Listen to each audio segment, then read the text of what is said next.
யோவான் 2ஆம் அதிகாரம் 18ஆம் வசனத்தை யாரோ வாசிங்க. தகப்பன் ஜெபிப்பார். வார்த்தைக்கு நேராய் கூட கடந்து செல்லும். 1 யோவான் 2:18.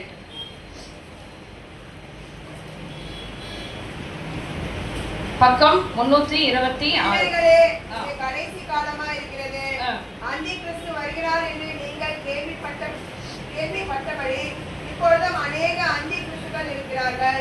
அதனாலே இது கடைசி காலம் என்று அறிகிறோம். ஆமென். சரிங்கப்பா. Praise the Lord. Thank you Holy Spirit.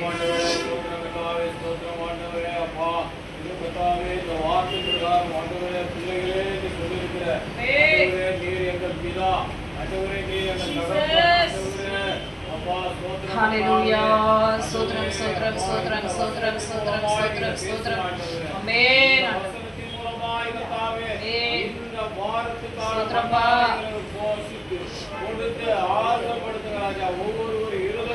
ஆமென். ஸ்தோத்திரம் ஸ்தோத்திரம் ஸ்தோத்திரம் ஸ்தோத்திரம் ஸ்தோத்திரம் ஸ்தோத்திரம் ஸ்தோத்திரம் ஸ்தோத்திரம் ஸ்தோத்திரம்.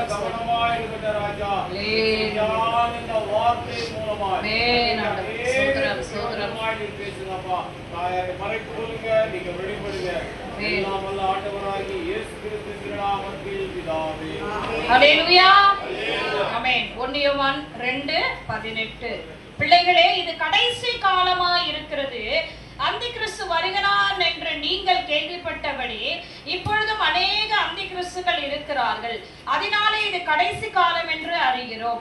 அவர்கள் நம்மை விட்டு பிரிந்து போனார்கள். ஆகிலும் அவர்கள் நம்முடையவர்களா இருக்கவில்லை. நம்முடையவர்களா இருந்தார்கள் ஆனால் நம்முடனே நிலைத்திருப்பார்களே. எல்லாரும் நம்முடையவர்கள் அல்லவென்று வெளியாகும்படிக்கே பிரிந்து போனார்கள். எத்தனை பேர் உள்ள இருக்கீங்க? ஒரு அலையியா சொல்லுங்க. யோவான் எப்போ எழுதுங்க? 2000 இறந்த 2000 அதாவது 1-2 இந்த வருஷங்களை பார்க்கும்போது கர்த்தருடைய நாமம் மகிமைப்படுதாக அப்பயே சொல்றாரு. யோவான் வாழ்ந்த காலத்திலேயே என்ன யாரெல்லாம் இருந்தாங்களா? அந்தி கிறிஸ்துக்கள் இருந்தார்களா? யாரை அந்தி கிறிஸ்து என்று சொல்லப்படுகிறது சொல்லுங்க. 12 சீடர்கள் இருந்தார்கள். அப்புறம் ஊழியத்திற்கு அழைக்கப்பட்டவர்கள் அநேகர் என்ன பண்ணாங்க? பிரிந்து போனார்கள். கிறிஸ்துடைய பிரசன்ஸை விட்டு போயிட்டாங்க. ஆண்டுடைய வழிநடைகளை அவர்கள் கை கொள்ளாமல் என்ன பண்ணாங்க? பின்னடைந்து போனார்கள். அவர்கள் எல்லாரையும் இவர் எப்படி பார்க்கிறாரு யோவானு? அந்தி கிறிஸ்துக்கள் என்று சொல்லுகிறார். அப்படி ஏன் அப்படி சொல்றாரு? அவங்களும் போய் வேற சபைக்கு தான் போயிருப்பாங்க. எங்கேயாவது போய் தேடுவாங்க. இல்ல தேடுவாங்க, தேடாம இருப்பாங்க. வியாதி வந்தா தேடுவாங்க, பலவீனம் வந்தா. அப்படித்தானே இன்னைக்கு எப்படி இருக்கிறாங்க? பிரிந்து போகிறவர்கள் எப்படி இருக்கிறாங்க? ஒரு போராட்டத்தை, எந்த போய் விடுதலை இல்ல அப்படின்னு சொல்லிட்டு கடைசியா என்ன பண்ணுவாங்க? தேவனண்டையிலே உண்மையாய் தேடி வருவார்கள். அவர்களை கூட எப்படிதான் பார்க்கிறாங்க? வேதத்தின் படிக்க அந்தி கிறிஸ்துக்கள் என்று சொல்லப்படுகிறது. 19ஆம் வசனத்தை பார்த்தீங்கன்னா தெரியும். அவர்கள் நம்மை விட்டு பிரிந்து போனார்கள். யோவான் வாழ்ந்த காலத்திலே என்ன நடந்துச்சா? அந்தி கிறிஸ்துகள் அநேகர் இருக்கிறார்கள் அப்படின்னு சொல்றாரு. நீங்கள் கேள்விப்பட்டபடி இப்பொழுதும் அநேக அந்தி கிறிஸ்துக்கள் இருக்கிறார்கள். அதனாலே இது கடைசி காலம் என்று அறிகிறோம். அப்பயே அவர் சொல்றாரு, அது கடைசி காலம். அவர்கள் நம்மை விட்டு பிரிந்து போனார். நம்மை அல்ல, அவருடைய வசனத்தை, அவருடைய வார்த்தையில் நிலைத்திருக்கவில்லை. என்ன பண்ணிட்டாங்க அவங்க? நம்முடனே அவர்கள் நிலைத்திருப்பார்களே, வசனத்தின்படி இருந்திருப்பார்கள், ஆனால் அது வார்த்தைக்கு கீழ்ப்படிந்திருப்பார்கள், ஆனால் அவர்கள் இருந்திருப்பார்களே. ஆனால் பிரிந்து போனவர்கள் யாராம்? கிறிஸ்துவை மறுதலிக்கிறவர்கள். அப்ப யாரெல்லாம் அந்தி கிறிஸ்துவனுடைய காரியங்கள் என்று சொல்லப்படுகிறது? பிரியமானவர்களே, 20ஆம் வசனத்தை பார்க்கிறோம். நீங்கள் பரிசுத்தராலே அபிஷேகம் என்ற சகலத்தையும் அறிந்திருக்கிறீர்கள். சத்தியத்தை நீங்கள் அறியாததனால் அல்ல, நீங்கள் சத்தியத்தை அறிந்திருக்கிறதுனாலும் சத்தியத்தினால் ஒரு பொய்யும் உண்டாயிராது என்பதை நீங்கள் அறிந்திருக்கிறதுனால உங்களுக்கு எழுதியிருக்கிறேன் சொல்லி இயேசுவை கிறிஸ்து அல்ல என்று மறுதலிக்கிறவனே அல்லாமல் வேற யாரு? ஆமா, என்கிட்ட கேட்டாங்க, இயேசு இருக்காரா உன் சபையில கேட்கறாங்க. எப்படி கேட்கறாங்க சொல்லுங்க? எவ்வளவு வேதனையா இருக்கும் பாருங்க. இயேசு நம்ம சபையில இருக்கிறாரா? கிறிஸ்து நம்ம சபையில இருக்கிற. அப்ப நீ யாரு? ஆமா, பல வருஷமாக அவருடைய அன்பை ருசி பார்த்து அவர் யார் என்பதை அறிந்து நல்ல விடுதலை பெற்றுக் கொண்ட நீ அவர் சத்தத்துக்கு செவிகொடாதபடிக்கு போகும் பொழுது, சில சூழ்நிலைகள் வரும்பொழுது நீ கேட்கிற கேள்வி என்னன்னா, இத்தனை வருஷம் இந்த சபையில இவர் இருக்கிறாரா? எத்தனை பேர் உள்ள இருக்கிறீங்க? வசனம் சொல்லப்படுகிறது, கிறிஸ்துவை மறுதலிக்கிறவனே அந்தி கிறிஸ்து. வசனம் தெளிவாய் சொல்லப்படுகிறது. 23ஆம் வசனத்தை, குமாரனை மறுதலிக்கிறவன் பிதா உடையவன் அல்ல, குமாரனை அறிக்கை எடுக்கிறவன் பிதாவையும் உடையவனாய் இருக்கிறான். அல்லேலூயா, அல்லேலூயா சொல்லுங்களே. அன்னைக்கு திரியேக தேவனை பிரித்து பந்தாடுறான். அதான் கிடையாது, நாங்கள் பரிசுத்தாவிக்கு தான் இடம் கொடுப்போம். இயேசுலாம் வேணாம், பிதாலாம் எங்களுக்கு தேவையில்லை. பெயர் இன்னைக்கு நிறைய சபைகள் மாறிடுச்சு. எத்தனை சபைகள் இருக்கு தெரியுங்களா? என்ன பெயர், அந்தந்த சபைகளுடைய பெயர்களை சொல்லணும். அதனுடைய அதாவது பார்த்தீங்கன்னா பாரம்பரியமாய் கடந்து வருகிற சபைகளை நம்ம இன்னைக்கு லிஸ்ட் பண்ணோம்னா நிறைய இருக்குது. ஆனால் அவர்கள் யாரை ஆராதிக்கிறார்கள், யாரை தேடுகிறார்கள், யாருடைய காரியங்கள் வெளிப்பட்டு கொண்டிருக்கிறது. இங்கே ஆண்டவராகிய இயேசு கிறிஸ்து சொல்றார், பிதா ஒருவனை எடுத்துக்கொள்ளவில்லை என்றால் அவன் என்ன இடத்துல சொல்லுங்க, அவன் என்ன பண்ண மாட்டான். அப்ப உன்னை யார் தான் முன்குறிக்கணும்? பிதாவாகி தேவன். அவர் யாரு? எப்படிப்பட்டவரா இருக்கிறார்? அவரு பயங்கர கோபமானவர். தயவுள்ளவனுக்கு, நான் உங்களுக்கு ஏற்கனவே இந்த வசனத்தை எடுத்திருக்கேன் சங்கீதம் 18ல. தயவுள்ளவனுக்கு அவர் எப்படி இருப்பாரு? நீ நல்லவனா இருந்தா நான் நல்லா இருப்பேன்பா, ஜாக்கிரதை ஜாக்கிரதை. நீ நல்லா இருந்தா நானும் ஒழுங்கா இருப்பேன். நீ ஏதாவது கிறுக்குப்படி பண்ணினா கண்டிப்பா உன்னை எல்லாருக்கிட்டையும் ஒப்பு கொடுப்பேன். சிலரை ஒப்பு கொடுக்க மாட்டேன். தண்ணி தெளிச்சு விடுந்தாலும் அவன் எப்படி போனாலும் எனக்கு பிரச்சனை இல்லை. நீ எனக்கு வேணும் நான் முடிவு பண்ணிட்டேன்னா உன்னை ஒப்பு கொடுத்து, உன்னை ஒட்டிச்சு, உன்னை நொறுக்கி மறுபடியும் நீ என்னை தேடி வரும்படியாய் நான் கிரியை செய்வேன். ஹல்லேலூயா. எத்தனை பேர் இருக்கிறீங்க? ஒரு ஹல்லேலூயா சொல்லுங்க.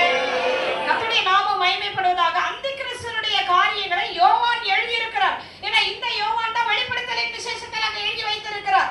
யோவான் என்ன பண்ணிருக்காரு? வெளிப்படுத்தலின் விசேஷத்தை ஆண்டவருடைய வெளிப்பாடுகளின் படிக்க அங்க எழுதப்பட்டிருக்கிறது. 13ஆம் அதிகாரத்துக்கு சீக்கிரமாக நம்ம போன வாரம் முடிச்சதை இன்னைக்கு சீக்கிரமா நம்ம முடிச்சு நம்ம வார்த்தைக்குள்ளே நம்ம கடந்து சென்று நாம் செபிக்கலாம். பிரியமானவர்களே, கர்த்தருடைய நாமம் மகிமைப்படுவதாக. நான் சீக்கிரமாய் நான் வாசிக்கிற நேரம் இல்லை. பின்பு நான் கடற்கரை மணலின் மேல் நின்றேன். அப்பொழுது சமுத்திரத்திலிருந்து ஒரு மிருகம் எழுப்பி வர கண்டேன். அதற்கு 7 தலைகளும் 10 கொம்புகளும் இருந்தன. அது கொம்புகளின் மேல் 10 முடிகளும் அதன் தலைகளின் மேல் தூஷணமான நாமமும் இருந்தது. நான் கண்ட மிருகம் சிறுத்தை போல் இருந்தது. அதன் கால்கள் கரடியின் கால்கள் போல் இருந்தது. எல்லாரும் இப்ப நீங்க அப்படியே நான் சொல்றதெல்லாம் உங்க மனக்கண்களுக்கு உண்மைதா கொண்டு வரணும். ஒரு மிருகம் சமுத்திரத்திலிருந்து கடற்கரையில இருந்து வருது. கவனிக்கணும். அந்த மிருகத்தினுடைய எப்படி இருக்குது? சிறுத்தை மாறி இருந்தது. யாருக்கெல்லாம் கண்ணுக்கு சிறுத்தை தெரியுது? தெரியுதா இல்லையா? ஜாங்கிரி, அல்வா, கேட்பரிஸ் தெரியணும்ப்பா. அப்பதான் நம்ம உணர்வோடு இருக்கிறோம்னு அர்த்தம். லட்டு தெரியல இல்லையா? முன்னாடி வருதா இல்லையா? வரணும். ஃப்ரேஸ்ல அப்படி வந்து ஃபிளாஷ்ல போகணும். அது மாதிரி இப்ப நான் சொல்றவைகளை கவனிங்க. ஒரு மிருகம் எழுப்பி வருகிறது. நான் கண்ட அந்த மிருகம் சிறுத்தையை போல் இருந்தது. அதன் கால்கள் கரடியினுடைய கால்கள் போலவும் அதன் வாய் சிங்கத்தின் வாயை போலும் இருந்தன. வலுசர்ப்பமானது தன் பலத்தை தன் சிங்காசனத்தையும் மிகுந்த அதிகாரத்தையும் அதற்கு கொடுத்தது. இந்த மிருகத்துக்கு யார் அதிகாரம் கொடுக்கிறது? வலுசர்ப்பம். ஜனங்கள் வணங்கி கொண்டு இருக்கிறதான அந்த வலுசர்ப்பத்தினுடைய காரியம். வலுசர்ப்பத்தினுடைய ஆதியினுடைய கிரியைகள் என்ன அப்படி என்றால் அது வஞ்சிக்கும். என்ன பண்ணும்? வஞ்சிக்கும். ஆதாம் ஏவாள் என்ன பண்ணுச்சு? ஆமா, அந்த விஷயம் தெரியல, ஆனா கேக்குது ஏவாள் கிட்ட, இவ்வளோ மரம் இருக்கே, எல்லா மரத்தையும் சாப்பிடக்கூடாது சொன்னாரான்னு கேக்குது. அப்பதானே நமக்கு சொல்லுவோம், இல்ல இல்ல எல்லாமே கிடையாது, இது மட்டும் தான். எத்தனை பேர் இருக்கிறீங்க ஒரு உள்ள? அல்லேலூயா. அப்படியே கேட்பாங்க. நம்ம போவோம், நம்ம பிள்ளைங்க யாரும் தெரியாது. இது யாருங்க பிள்ளைங்க? இது எல்லாமே உங்க பிள்ளைங்களா கேட்பாங்க. இல்ல இல்லைங்க, அது மட்டும் தான் என் பிள்ளை. சொல்லு, உன் பிள்ளை யாருன்னு கரெக்டா சொல்லு. பிசாசுக்கு ஒரு டவுட் இருக்கு, எந்த மரத்தினுடைய கனியை புசிக்க கூடாதுன்னு ஆண்டவர் சொன்னாருன்னு தெரியல. அதனாலதான் ஏவாள் கிட்ட கேக்குறான், இதுல இருக்கிற எல்லா மரத்தினுடைய கனிகளை புசிக்க கூடாதுன்னு சொன்னாரா? இல்ல இல்ல, நடுவுல இருக்கு பாரு அப்படின்னு சொல்லி அவன் பாயிண்ட் அவுட் பண்ணி காட்டுறான். அப்புறமா தான் அவனுடைய தந்திரத்தை அவன் கிரியை செய்கிறான். இப்படித்தான் அந்த வஞ்சிக்கிற ஆவி அது கிரியை செய்யும். 3ஆம் வசனத்தை பார்க்கிறோம். நான் கடந்த வாரமே உங்களுக்கு சொல்லிட்டேன், ஏன்னா நேரம் இல்லை நமக்கு. அதன் தலைகளில் ஒன்று சாவுக்கு ஏதுவாய் காயப்பட்டிருக்க கண்டேன். அந்த மிருகத்தினுடைய தலையில என்ன இருந்தது? பயங்கரமான ஒரு அடி, சாவுக்கு ஏதுவான ஒரு காயம். ஆனாலும் சாவுக்கு ஏதுவான அந்த காயம் சொசமாக்கப்பட்டது. பூமியில் உள்ள யாவரும் ஆச்சரியத்தோடு அந்த மிருகத்தை பின்பற்று. அல்லேலூயா. எப்படி அப்படி மாறுதலா இருக்குன்றால், கிறிஸ்து சிலுவையில் எப்படி அடிக்கப்பட்டாரு? கொஞ்சம் கொஞ்சம் அடி வாங்கினாரு. சொல்லுங்க, எப்படிப்பட்ட அடி? பயங்கரமான ஒரு ஆக்கினை தீர்ப்பு. ஆக்கினைனா என்ன? உயிரோடு கொள்ளுவான். அனஸ்தீசியாவே இல்லாம. ஆமா, அனஸ்தீசியாவே கிடையாது. அப்பெல்லாம் முன்னாள் பாத்தீங்கன்னா பாட்டி காலத்துல எல்லாம் பல்லு சொத்த பல்லுனா என்ன பண்ணுவாங்க? அவங்க அப்படியே பிடிங்க எரிஞ்சுதாங்க. கொஞ்ச நேரம் வலி இருக்கும், அப்படி எடுத்துட்டோன்னா அதுல எதனா ஒண்ணு போட்டு அடைச்சிட்டா சரியாயிடும் அப்படின்ட்டு பாத்துக்கு. இப்ப கூட நிறைய பேர் பிளட் வந்தாலும் பண்ணுவாங்க, காப்பி தூள் எடுத்துன்னு வா. ஏன் டீயா போட போற? என்ன எடுத்துடும்? காப்பி தூள் எடுத்துட்டு வா, டீ தூள் எடுத்துன்னு வா, ரத்தம் அந்த இடத்துல போடு அப்படின்றாங்க. ஒரு சிலர் தான் போடுவாங்க ரொம்ப தைரியமா, அது பிளட் ஸ்டாப் ஆயிடும் அப்படின்ட்டு. இதெல்லாம் யாருடைய வைத்தியம்?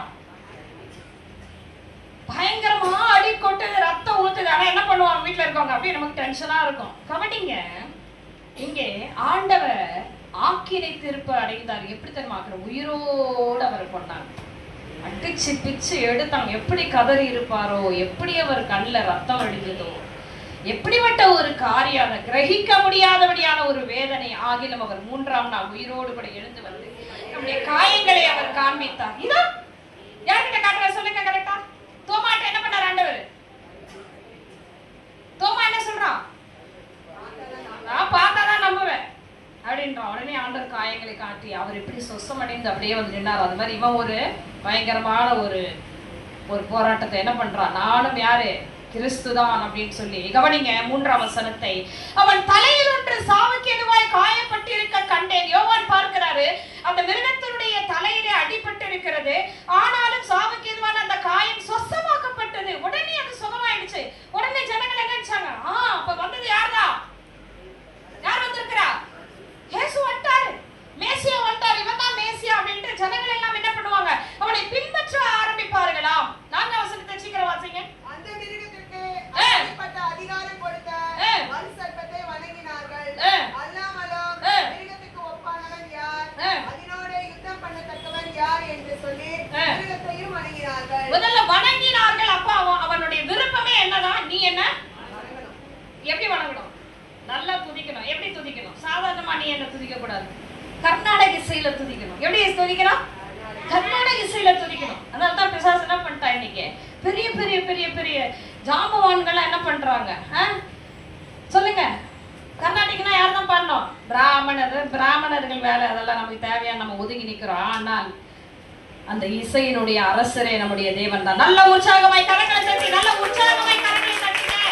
ஹல்லேலூயா. இசையின் அரசரே அவர்தான். அதான் இன்னைக்கு பிள்ளைங்க பாடினாங்க, இசையே. இசைனா யாரு? இயேசுதான் இசை. அவரை ஆராதிக்கிறதுக்காக லூசிபர் எப்படி படைச்சாரு சொல்லுங்க? நம்முடைய பிள்ளைகளுக்கு தெரியும். லூசிபருடைய அந்த இறகுல என்ன இருந்தது? ரெக்கையில. அதுக்கப்புறம் என்ன வாத்தியங்கள் எங்க ஆயத்தப்பட்டுச்சு? நாதஸ்வரம் மேல வந்து அவன் அப்படி எழுந்தானா போதும், அப்படியே நாதஸ்வரம் சத்தம் கேட்கும். அப்படியே மேல வந்து டக்கு டக்கு டக்கு டக்கு டக்கு டக்கு ஆண்டவருக்கு அப்படியே சூப்பரா படைச்சிருக்கிறேன். அவன் பார்த்தான், ஐயோ இது சரிப்பட்டு வராது, நம்மள வணங்கணும் எப்படி இருக்கும்? நான் தான் கேட்டு எனக்கு கீழே இத்தனை கோடி தூதர்கள் இருக்கிறார்கள் சொல்லி அவன் ஆரம்பத்துல இருந்தே என்ன பண்ணா? என்னை ஜனங்கள் ஆராதித்தால் எப்படி இருக்கும்? தேவனை விட அவருக்கு மேலாக நம் சிங்காசனத்தை விட உயர்த்துவேன்னு சொல்லி ஏசாயா தீர்க்கதரிசி புத்தகம் 14ஆம் அதிகாரத்துல சொல்லப்பட்டிருக்கு. இப்ப நமக்கு நேரம் இல்லை பிரியமானவர்களே, நான் சொல்ற வசனத்தை மட்டும் நீங்கள் வாசித்து பாருங்கள். மத்தேயு சுவிசேஷம் 4ஆம் அதிகாரத்துல 8லிருந்து 10 வாசிப்பீர்கள். ஆனால் சீக்கிரமாய் வாசிங்க. பிசாசானவன் ஆண்டவராகிய இயேசு கிறிஸ்துவிடத்துல சொல்றான், நீர் என்ன பண்ணுங்க சொல்லுங்க? நீங்க என்னை பணிந்துகள். பணிந்துகள் என்ன அர்த்தம்? என்னை ஆராதித்தால். வாசிங்க. மறுபடியும் பிசாசு அவரை மிகவும் உயர்ந்த மலையின் மேல் கொண்டு போய் உலகத்தின் சகல ராஜ்யங்களையும் அவர்களின் மகிமையும் அவருக்கு காண்பித்து நீ சாஷ்டாங்கமாய் விழுந்து என்னை பணிந்து கொண்டால் இவைகளெல்லாம் உனக்கு தருவேன் என்று சொன்னார். யாருங்க தர்றது? யோவான் 1ஆம் அதிகாரத்துல சொல்லப்பட்டிருக்கு, அவர் தமக்கு சொந்தமானதிலே வந்தார், அவருக்கு சொந்தமானவர்களோ அவரை. நீங்க அப்படிதான் செய்வார் ஆண்டவர். உன்னை உருப்படியான இடத்துல கொண்டு வந்து உட்கார வச்சா நீ உட்கார மாட்டியா? உன் ஆத்துமாவை காப்பாற்றும்படிக்கு நான் கொண்டு வந்த இடத்துல நீ நிலையில் இருக்க மாட்டாயா? அப்படிதான் ஆண்டவர் கேட்கிறார். உனக்கு சொந்தமான இடத்தை கொண்டு வந்திருக்கிற, உன்னை பரலோகத்துக்கு கூட்டி போறதுக்காக உன்னை கொண்டு வந்து உட்கார வச்சிருக்க. ஆனா நீ உட்கார மாட்டியா? லகுவான தாளாற்ற இடத்துலதான் போய் நீ உட்காருவியா? விடுதலை இராதபடிக்கு உன்னை ஐஸ்வர்யத்தை உலகத்துக்குரிய காரியங்களை தேடுகிறதுக்கு தான் நீ ஓடுவியோ? இன்னைக்கு அந்த பையன் கேட்கறான், என்ன ஏன் எங்க சிஎஸ்சி சபையில என்ன இல்ல விடுதலை இல்ல? அவங்க அம்மாவை அடிக்கிறான். ஏன் எதற்கு அடிக்கிறான்? சிஎஸ் சபையில ஒண்ணு இல்ல, என் ஆண்டவர் அங்க இல்லையான்னு கேட்கிறான். உன் ஆண்டவர் இருக்கிறார், உன்னை விடுவித்திருக்க வேண்டும், உன் ஊழியக்காரன் கிரியம் செலுத்திருக்க வேண்டும். உனக்காக இங்க அடிக்கப்பட்டு உட்கார்ந்து இருக்கிறேன், உனக்காக இங்க மரணத்தின் வேதனையை அனுபவிக்கிறேன். கேன்சர் பேஷண்ட் ஜாம் பண்றத சும்மா நினைச்சுக்கிட்டீங்களா? அவனுக்கு ஜாம் மட்டும் நான் படுக்கையில விழுந்தேன், உன் தலையில நான் கைய வச்சேன்னா இன்னைக்கு நான் படுக்கணும். கிறிஸ்துவும் அப்படித்தான் இந்த பூமிக்கு வந்தா. அப்ப நீ எல்லாத்தையும் நீ யூஸ் பண்ணிப்ப. உனக்கு வேதனை வரும்போது நான் தேவைப்படும், இல்ல மனவாட்டி திருச்சபை உனக்கு தேவைப்படும். ஆனால் உன்னுடைய திருமணமோ உன்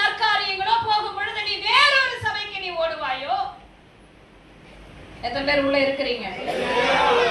ஆண்டவர் சொல்லுகிறார், என்னிடத்தில் எனக்கு உரிமை இருக்குடா, உனக்காக நான் கிரயம் செலுத்தி இருக்கிறேன், உனக்காக நான் ரத்தத்தை கிரயமாய் கொடுத்திருக்கிறேன். சாதாரணமா உன்னை நான் மீட்டு எடுக்கல, பிதாவிடத்திலே உனக்காக நான் எல்லா கிரயத்தை செலுத்தி என் பிள்ளை அவனுக்காக நான் ரத்தம் சிந்துறேன்னு சொல்லி உனக்காக நான். அதனால எனக்காக நீ இருக்கணும், உன்